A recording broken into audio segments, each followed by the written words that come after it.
Okay, so magandang umaga po sa ating lahat. Ang usapan po natin ngayon ay bakit kaya si Apostol Pablo ay huminto sa pangbautismo. Why Paul stopped baptizing? Manalangin po tayo, Panginoon. Kami po ay nagpapasalamat sa isang pagkakataon na inyong pinagkaloob. Salamat sa presensya ng bawat isa. Salamat, Panginoon, sa opportunity na pag-aaralan namin ang inyong banal na salita.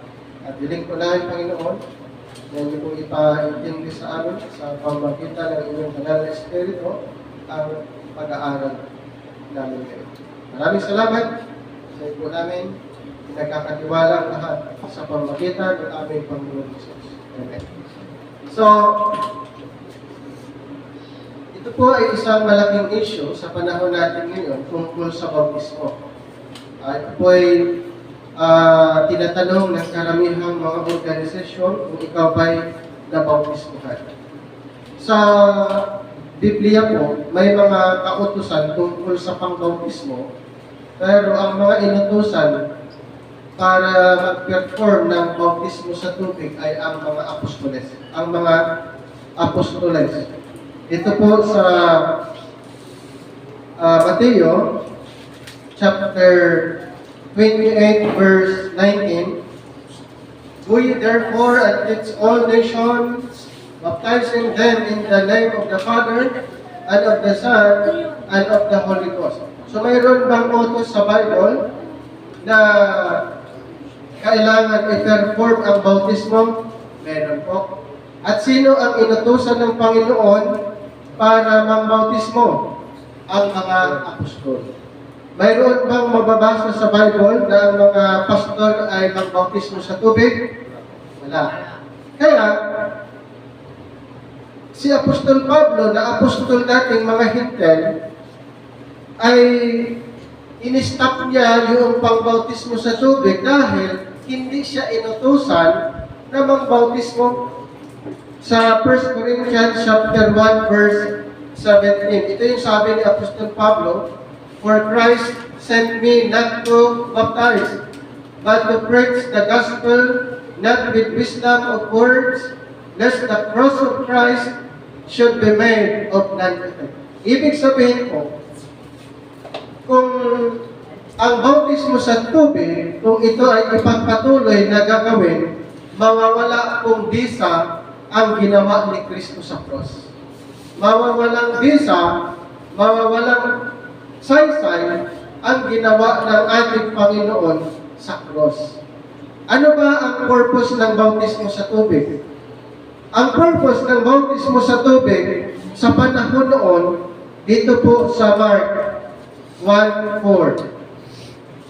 Sa Mark chapter 1 verse 4, John did baptize in the wilderness and preached the baptism of repentance for the remission of sins. Ang purpose pala ng bautismo sa tubig, ayon sa binasa natin, ay for the remission of sins.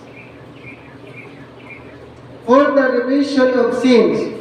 Bago namatay ang ating Panginoong Hesukristo, ang purpose ng bautismo sa tubig, for the remission of sins. Pero nung namatay ang Panginoong Hesus, ang kanyang dugo ay ibinuhos ang kanyang dugo. Ang purpose doon, for the remission of sins. Sa madaling salita, ang dugo na ni Kristo ang basihan para sa ating kapatawaran, hindi na po yung tubig. Sa Romans chapter 3. Ang dugo na ni Kristo ang basihan para sa kapatawaran ng ating mga kasalanan. Noon, nung hindi pa namatay si Kristo, ang basihan ng kapatawaran ng kasalanan ay sa pamamagitan ng bautismo sa tubig. Dito po sa Romans chapter 3, sa 24, being justified freely by His grace, through the redemption that is in Christ Jesus. Verse 25, whom God hath sent forth to be a propitiation through faith in His blood to declare His righteousness for the remission of sins that are passed through the forbearance of God. Ngayon po, ang basihan ng kapatawaran ng ating kasalanan ay ang dugo na ni Kristo. Sa madaling salita, ang bautismo sa tubig, ang tubig ay wala ng kapangyarihan para ang kasalanan ng tao ay mapatawad. Ang mayroong power ngayon para magkaroon tayo ng kapatawaran ay ang dugo na ni Kristo. Kaya, dapat natin paniniwalaan ang ginawa ni Kristo sa cross. Hindi na po yung tubig. Sa panahon noon, tubig ang kailangan. Pero ngayon po, yung dugo ni Kristo ang kailangan. At paano tayo malinisan? Paano tayo magkaroon ng kapatawaran? Maniwala sa Ebanghelyo ng grace. So, ito yung rason why Paul stopped baptizing. Dahil sa dugo na ni Kristo ang naglinis sa atin. Okay? Clear po ba sa atin? Ang dugo ni Kristo ang naglinis ng ating mga kasalanan kung ito ay paniniwalaan natin. So this question is often asked in order to undermine mystery truths revealed to Paul. Do not let it trouble you. Paul himself explains why. Baptism is, kaninong practice ang baptism? Jewish. Tayo po ay hindi Hudyo. Hindi tayo Hudyo, kaya hindi inutos sa atin ang pangbautismo sa tubig. Baptism is Jewish.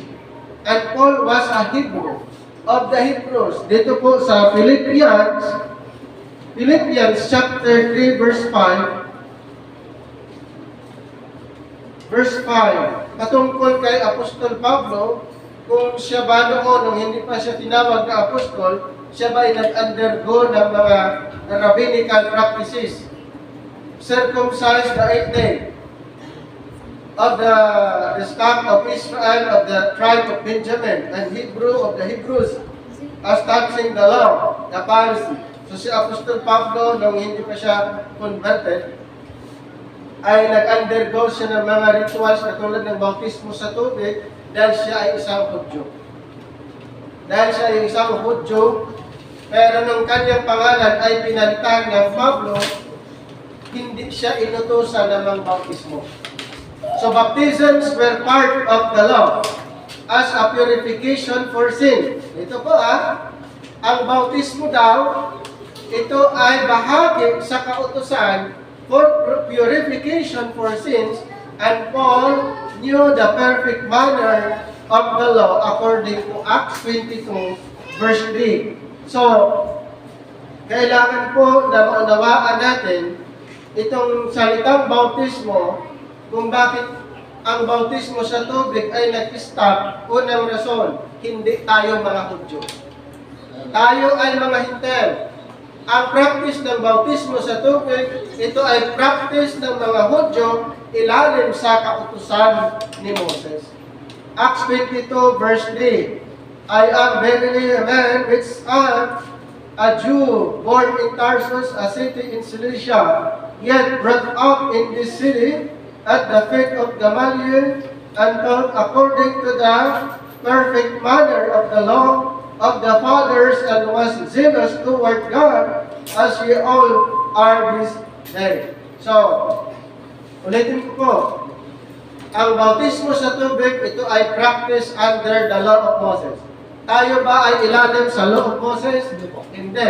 Tayo po ay under grace. We are not under the law, but under grace. In Romans chapter 6 verse 14, for sin shall not have dominion over you, for you are not under the law, but under grace. Ang bautismo ay under the law of Moses. Ang mga believers ngayon ay under grace. Yan po ang isang rason kung bakit ang mga believers ngayon ay hindi kailangan mag-undergo ng bautismo sa tubig, dahil ito ay practice ng mga Israel, dahil ito ay katuruan under the law of Moses. At isa pa, ang bautismo sa tubig ay walang power for our purification. Ang dugo ni Kristo ang may kapangyarihan for our forgiveness, for the forgiveness of our sins. Hindi po nakasalalay sa tubig. At isa pa, walang record sa Bible na ang mga pastor inutosang mambautismo sa tubig. Ang record na nasa Bible, sino ang inutusan? Mga apostol. Yung 12 apostol, sila'y inutusan ng mga bautismo dahil hindi nila ipinapangaral ang cross ng Panginoon. Hindi nila ipinapangaral ang cross na sa pamamagitan ng cross na ito ay nagkakaresulta ng forgiveness, righteousness, justification, at saka reconciliation. Ibig sabihin po, sa pamagitan ng ating paniniwala sa ginawa ng ating Panginoon, lahat po tayo ay tinatawag na complete in Christ, in Colossians 2:10. So, baptism was part of Jewish conversion practices. And Paul was zealous of the traditions of my fathers. Dito sa Galatians 1:4, balikan po natin sa Galatians chapter 1. Galatians 1, verse 14. And profited in the Jews' religion above many my equals in my own nation, being more exceedingly zealous of the traditions of my fathers. Ibig sabihin, ang bautismo sa tubig ay nagiging bahagi o tradisyon ng mga Israelita. Kailangan po maging malinaw sa atin, tayo po ay mga hintel saved by grace. Tayo po ay mga hintel outside the 12 tribes of Israel saved by grace. Now, the 12 apostles were sent to baptize. Ang 12 mga apostol daw, sila ay inutusan mang-bautismo. Yan po, sa binasa natin kanina, sa Matthew 28:19. So, the 12 apostles were sent to baptize unto repentance and remission in the name of Jesus Christ. And the Lord sent Paul to preach forgiveness of sins through Jesus Christ. Nakita niyo po yung pagkakaiba? Kung ang 12 apostol ay inutusan ng bautismo for the remission or unto repentance and remission in the name of Jesus, while Apostle Paul, ito po, ipinadala si Apostol Pablo to preach forgiveness of sins through Jesus Christ. Yan po ay na-mention sa Acts 26:18. Acts 26 verse 18, to open their eyes and to turn them from darkness to light and from the power of Satan unto God, that they may receive forgiveness of sins and inheritance among them which are sanctified by faith that is in me. So si Apostle Paul, siya po inutusan na mangaral tungkol sa kapatawaran ng kasalanan through Jesus Christ, while the 12 apostles were sent to baptize unto repentance and remission of sins through the name of Jesus Christ. So, kailangan maging malinaw sa atin dahil sa panahon natin yan, ito po ay isang issue, malaking issue na tinatanong sa mga tao kung ikaw ba'y nabautismuhan. Ikaw ba'y nabautismuhan sa tubig? At sino ang nagbautismo sa iyo sa tubig? Tandaan po natin mga kapatid, ang mga apostol ang inutusan. Ang mga apostol wala na. Si Apostol Pablo, apostol nating mga hintel, at hindi siya inutusan na magbautismo. Ibig sabihin, kahit pastor, wala siyang karapatan na i-assume ang kanyang sarili na siya ay apostol. Hindi niya pwedeng i-assume na mayroon siyang power to or authority na magbautismo sa tubig. Bakit? Walang utos ang Panginoon. Walang utos ang Panginoon at walang mababasa sa Biblia na ang mga pastor ay mangbautismo sa tubig. Ulitin ko po, ang mababasa sa Biblia, ang inutusan, mga apostol. Si Pablo, nang bautismo siya, in-stop. Bakit? Walang utos sa kanya. Ngayon, alin ang dapat nating susundin? Mangaral tungkol sa kaligtasan, paniwalaan ang gospel of the grace of God, o magpabautismo sa tubig? Paniwalaan. Paniwalaan ang ebanghelyo tungkol sa kaligtasan. Kasi, kung kailangan ang bautismo para maligtas, paano yung nasa ospital? Paano yung mga nasa ospital na malapit ng mamatay at biglang naniniwala sila sa Panginoon tapos sabihin ng mga pastor, kailangan mong magpabautismo para maligtas? Hindi na. Okay? At isa pa, ang bautismo sa panahon ngayon ay wala na. Ang bautismo sa tubig sa panahon ngayon, wala na. Bakit? Ito ay utos para sa mga apostol at dapat i-perform ng mga Israelites, at ang programa ngayon nagbago. Nasa programa po tayo under the dispensation of grace na hindi po pinag-uusapan dito ang mga Israel. There's no difference between Jew and Gentiles under the dispensation of the grace of God.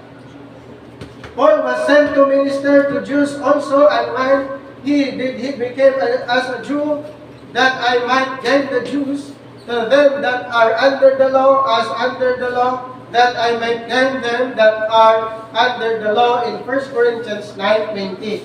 Ibig sabihin, nung siya'y nagbautismo na hindi naman siya inutusan, ang purpose para to gain the Jews, para ma-convert itong mga Hudyo, kaya nag-perform siya ng bautismo, pero later on, hininto din niya dahil hindi siya inutusan.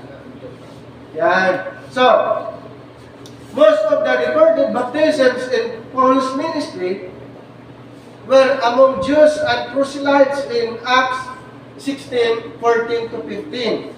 Basahin lang po natin ito. May record na si Pablo ng bautismo ng ilan. Pero ulitin ko, ang purpose niya to gain the Jews. Ang purpose niya para mapangaralan niya ang mga Hudyo. Dito po sa chapter 16, 14 to 15, and a certain woman named Lydia, a seller of purple of the city of Thyatira, which worshipped God, heard us, whose heart the Lord opened, that she attended unto the things which were spoken upon.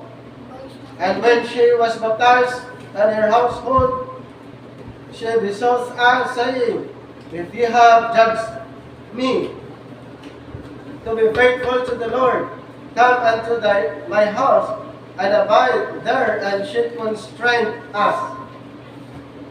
So yung mga proselyte, Jews and proselyte ay nabautismuhan. Ulitin ko, ang purpose dito, to win the Jews. Ang purpose para ma-recognize ang na si Pablo ay isang ministro ng ating Panginoon, pero ang punto talaga kung bakit ito'y kanyang ginawa para mapangaralan niya ang mga Jewish. According to Acts 18:7-8. Paul circumcised Timothy according to the law because of the Jews which were in those quarters, in Acts 16 verse 3.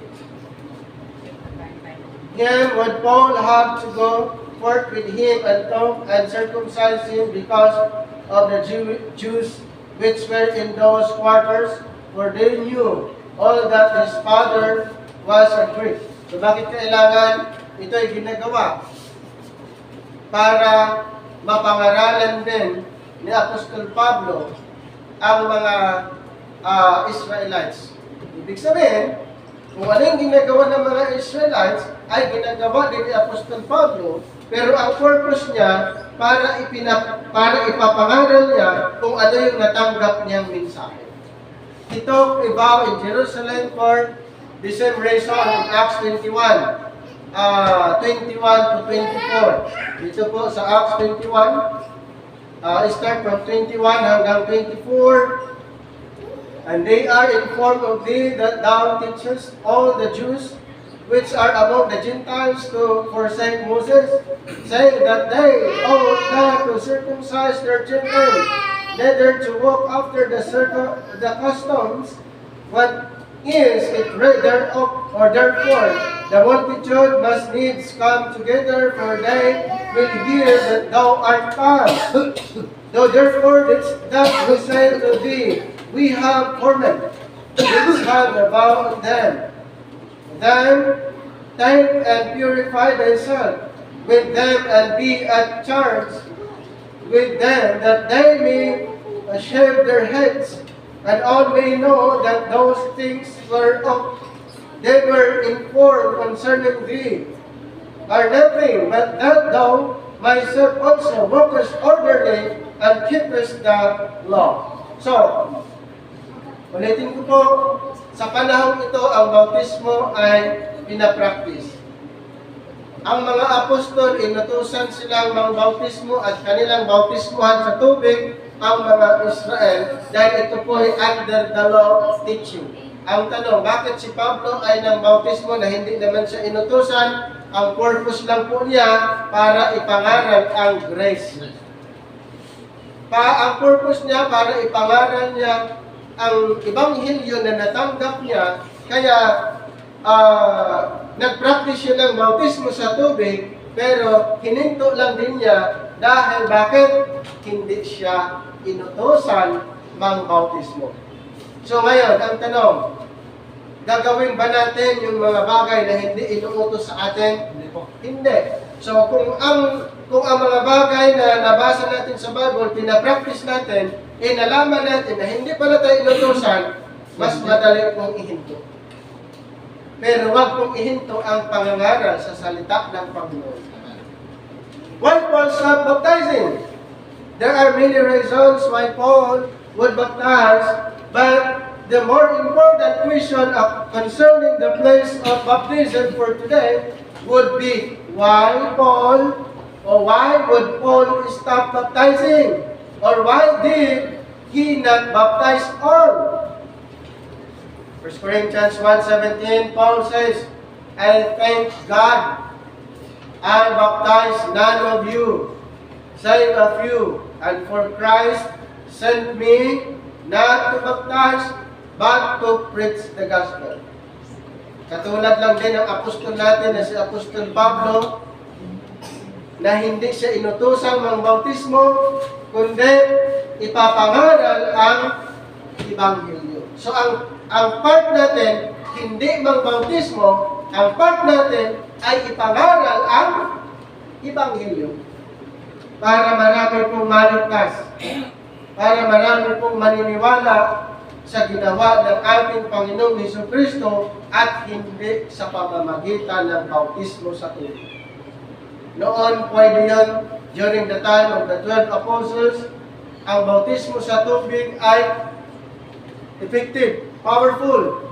Pero ngayon po, hindi na. Dahil ang dugo na ni Kristo ang naglinis ng ating mga kasalanan. Ang dugo na ni Kristo ang basihan for our forgiveness, hindi yung tubig. At isa pa, katulad ng binanggit natin, walang pastor na mangbautismo sa tubig. At kung bakit maraming nang babautismo sa tubig, saan sila kumukuha ng authority? Wala po silang basihan na pinagkukunan ng authority. Yun po ay nag-assume sila na sila din po ay katulad ng mga apostol. Ang hirap po na hindi ka inutusan gagawin mo ang isang bagay na hindi directly inutos. Ang utos sa atin, mangaral. Ang utos lang po natin ipangaral ang ginawa ni Kristo sa cross. Ipangaral natin ang kaligtasan na kanyang in-offer, hindi mang bautismo sa tubig, dahil yun po ay under the law teaching. We are not under the law, but under grace. John the Baptist baptized all in his ministry to Israel. Yes, John the Baptist kasi nga, sa kanyang panahon, ni-required ang bautismo sa tubig. Sa panahon ni John the Baptist, ni-required ang bautismo sa tubig. Nakuha niya yung point? Sa panahon natin, hindi po required yun. Okay? Hindi po ni-required. Kaya huwag kayong maniwala na sasabihin, kapatid, kailangan mong magpabautismo para ikaw maligtas. Anong purpose ng ginawa ni Kristo? Anong purpose yung dugo ni Kristo na kailangan pa lang magbabautismo ka sa tubig para ikaw maligtas? Ang turo ng Biblia, after the death of Jesus Christ, kailangan paniwalaan ang ginawa ni Kristo, His death, burial, and resurrection. Yan po ang paniniwalaan natin para tayo maligtas. Hindi po kailangan ang tubig para ikaw ay maligtas. Kawawa naman yung namatay na hindi nabasa sa tubig. Kawawa naman yung mga namatay sa ospital na hindi sila nabasa sa tubig. Ibig sabihin ba hindi sila ligtas? Dahil ginagamit ng basihan ng karamihan na magpabautismo sa tubig para maligtas.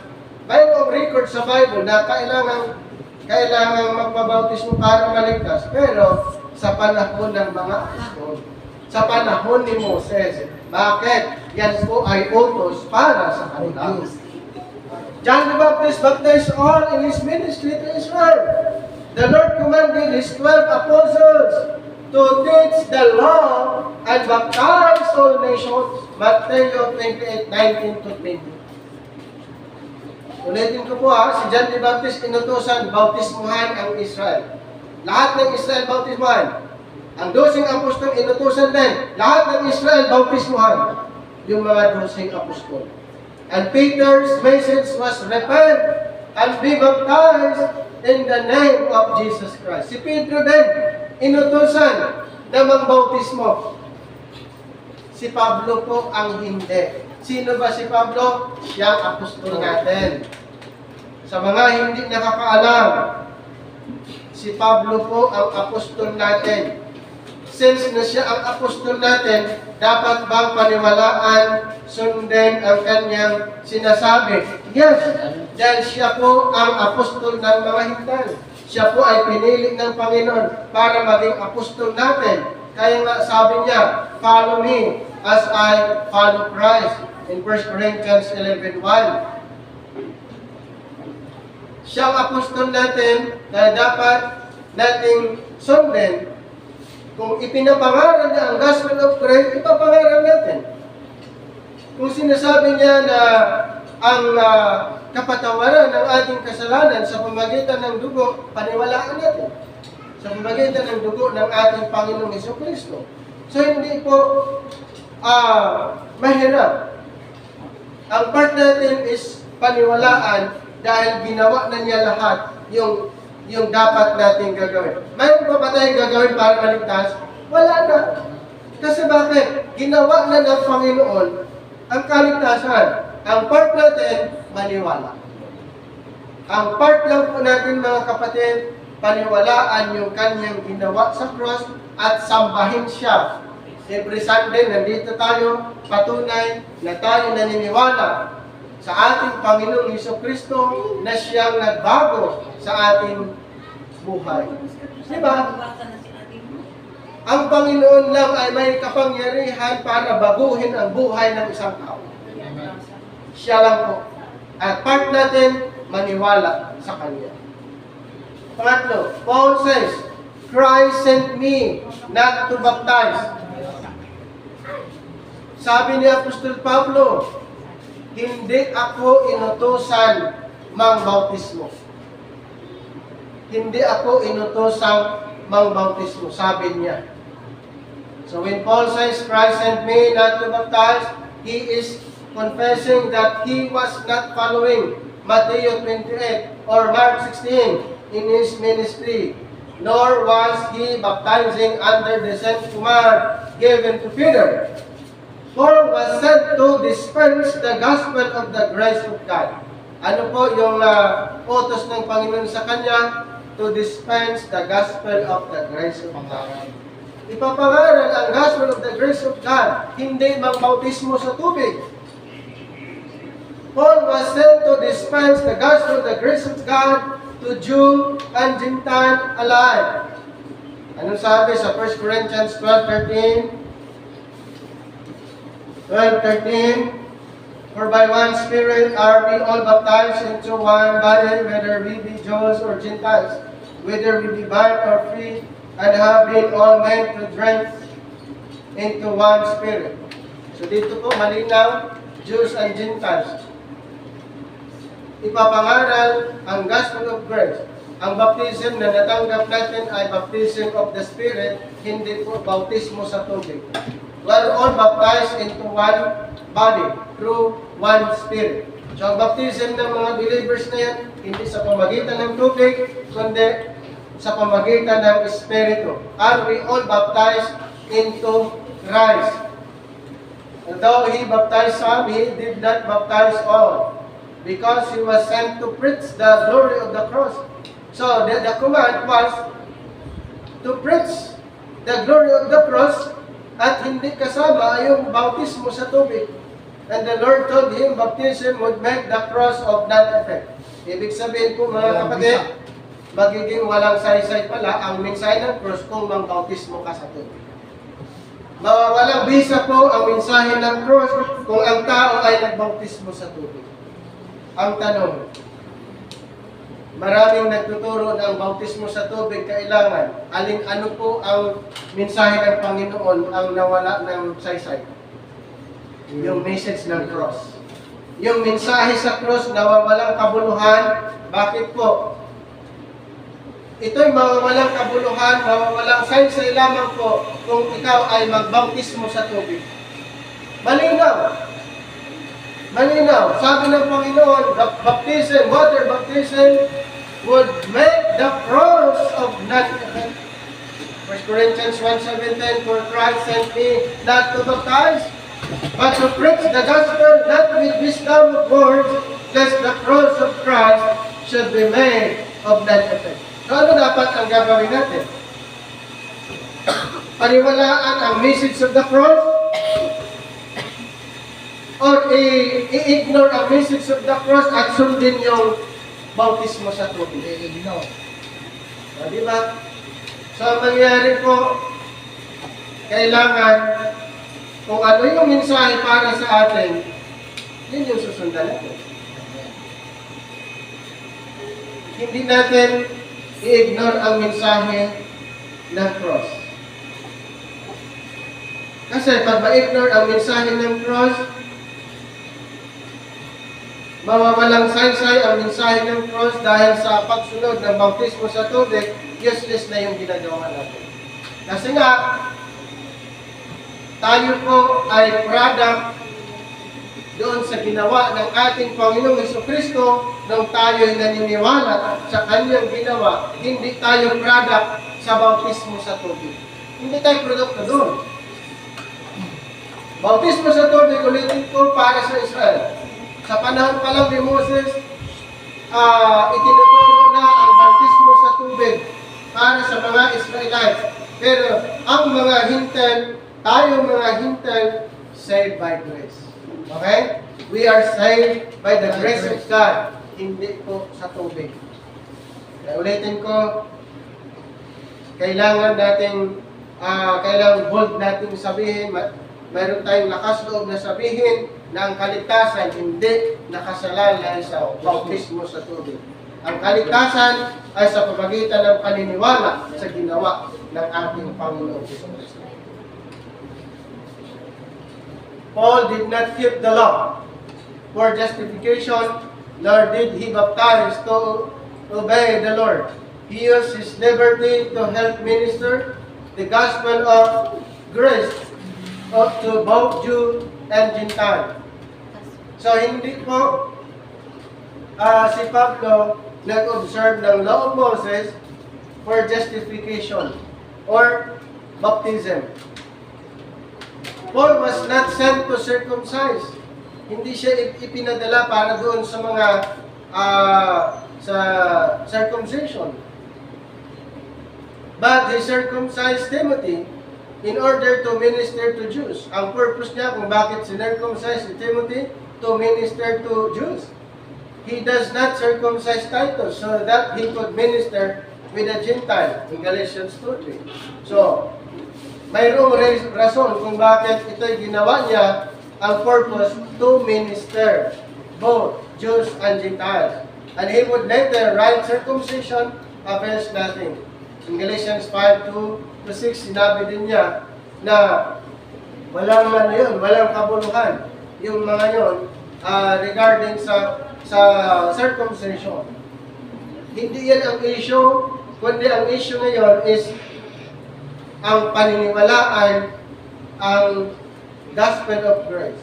Paniniwalaan ang finished work ng ating Panginoon. Dahil doon po nakasalalay. Yan po ang basihan para ang tao ay maligtas. He goes to Jerusalem to minister to his kinsmen. In Romans 15:27. Bakit? Yun yung purpose niya. Pumunta siya doon para kanyang pangaralan ang mga Israelites. And he observes Pentecost to minister to his kinsmen in Acts 20:16. Ganon din ang kanyang ginawa. Pumunta siya doon at he observed kung ano yung mga practices ay in-observe niya, pero ang purpose to minister sa kanila. And he teaches that one day is not above another, and to boast in Christ, not observation of days, in Galatians 4:9-11 and Colossians 2:16. So yun yung mga rason kung bakit ginawa niya yon, pero ang purpose to minister, kaya hininto niya ang bautismo sa tubig. Unang-una, hindi siya inutusan. Ano pa? He did not eat certain meats to minister to his kinsmen. In 1 Corinthians 8:13. So regarding din sa food, ay no-observe din niya yon. Kung ano yung mga ritual customs ng mga Israelites, ino-observe niya para makapag-minister siya sa kanyang mga kababayan. Yet he ate with Gentiles and taught that every creature is good to eat. In Galatians 2:12 and 1 Timothy 4:4. Ano sabi niya? Regarding sa food, nakikain siya kasama ang mga hintel. At sabi niya, lahat ito'y malinis na. Pero pag pumunta siya sa Israel, nag-observe din siya kung paano kumain ang mga Israelites. Bakit niya ito'y ginawa? Ang purpose to minister sa kanila. Para ma-share niya ang mensahe na kanyang natanggap. And he baptized Crispus, the chief ruler of the synagogue, in the name of the Lord Jesus, but he was glad not to baptize others, that the Corinthians would know that the power of God unto salvation is in the gospel of Christ. Kaya mayroon siyang ilan lang binautismuhan, pero hindi lahat. Dahil bakit? Kasi pag gagawin niya yon, mawawala kapangyarihan ang ginawa ni Kristo sa cross. So salvation is in the gospel of Christ and not in the baptism. Tandaan po natin ang kaligtasan ay base po sa gospel of Christ, not in the baptism, not in water baptism of Peter, Apollos, or Paul in 1 Corinthians 1:12-14. Hindi po nakasalalay ang kaligtasan sa tubig. Ang kaligtasan po ay nakasalalay sa ating paniniwala sa Ebanghelyo tungkol kay Kristo. He baptized some and did not baptize others. In every case, it was for the sake of the gospel of Christ. In 1 Corinthians 9:22-23. So malinaw po sa atin yan kung bakit si Pablo ay hininto niya ang pangbautismo. Hininto niya dahil mawawala ang bisa, mawawalang saysay ang mensahe ng Diyos. Pang-apat, what Paul knew. Paul knew the law. Alam niya ang batas, tradisyon ng mga Israel. Alam niya. And the ministry of the 12, alam din niya. Maging si Pedro, James, and John added nothing to him. Galatians 2:6. But Paul knew something those Jewish Baptists did not. Alam ni Apostol Pablo Pero yung mga Jewish believers that time, hindi nila alam yung alam ni Apostol Pablo. So the Lord revealed to him the mystery of the one baptism, that by one Spirit, believers are identified as one body of Christ. Mayroon pong bautismo para sa atin. Ito po ay hindi sa pamagitan ng tubig, kundi sa pamagitan ng Espiritu. So, ang gumagawa ng bautismong ito, hindi tao. Ang gumagawa ng bautismong ito ay Espiritu. Yan po ang bautismo sa atin. Spirit baptism. 1 Corinthians 12:13. So the Lord Himself separated Paul to preach this mystery of Christ. So sino po ang pinili para ipangaral ang mystery of Christ? Si Apostol Pablo. He was sent to preach the gospel to Jews and Gentiles, and he became all things to all men, so as to save some with his dispensations of the gospel in 1 Corinthians 9:17 to 23. So kailangan dito po malalaman natin kung bakit yan ay sinabi ni Apostol Pablo. Actually, ang talagang mission natin, ipangaral ang gospel of salvation. Ang mission natin, ipapangaral sa iba ang kaligtasan, hindi mangbautismo sa tubig. Hindi po yan ang mission natin. Ang mission natin is mangaral. Ang mission natin, mangaral. Mag-invite. Okay? Mangaral, invite natin yung ating mga kaibigan, mga kapamilya, kapitbahay, invite natin para maranasan din nila ang kaligtasan na ino-offer ng Panginoon. Actually, ang salvation ay para sa lahat. Pero ito po ay masusumpungan lamang ng mga ilan. Sa mga naniniwala lamang po, masusumpungan ang kaligtasan. Pero ino-offer ang Panginoon salvation para sa lahat. Pero kukunti lang po ang nag-respond. So sila lang ang maligtas. Ang part naman natin, keep on invite people na gusto nilang maunawaan ang mensahe ng Panginoon, lalo-lalo na sa tungkol sa kaligtasan. Ang kaligtasan ngayon ay hindi pinagtrabahuan. Kahit ilang work, ilan ang ginagawa natin, hindi tayo ililigtas sa ginagawa natin. Bakit? Ang tagapagligtas natin, ang Panginoon. Walang maililigtas sa gawa. Bilang pagtatapos, Paul spends his whole ministry making all men see the fellowship of this mystery, and doesn't give a single introduction or instruction about water baptism. Wala kayong mababasang instruction na sinabi ni Apostol Pablo ng bautismo kayo sa tubig. Wala. It was not required. Hindi na yan required. In every epistle, he raised against the rudiments of the world, worldly ordinance, weak and beggarly elements, the works of the law, and traditions of men. Paul was not persecuted for water baptizing. He was in prison for what he said that replaced it in Ephesians 6:19-20. Why did Paul baptize? He was a Jew, ministering the Lord Jesus Christ to Jewish. So yun yung purpose. Bakit siya nagbautismo? Dahil mag-minister siya sa mga Hudyo. Baptism was a part of Jewish conversions practice. He ministered to Jews who wanted to convert. Why wouldn't he? Why did Paul stop baptizing? Paul was sent to Gentiles. Tandaan natin, we are Gentiles. Paul was sent to Gentiles. Kaya in-stop niya ang bautismo sa tubig dahil ang mission niya sa mga Hintay. With the gospel of grace without works, Paul stopped ministering to Jews. The Lord sent Paul not to baptize, and the practicing and the preaching of the cross makes water baptism of none effect.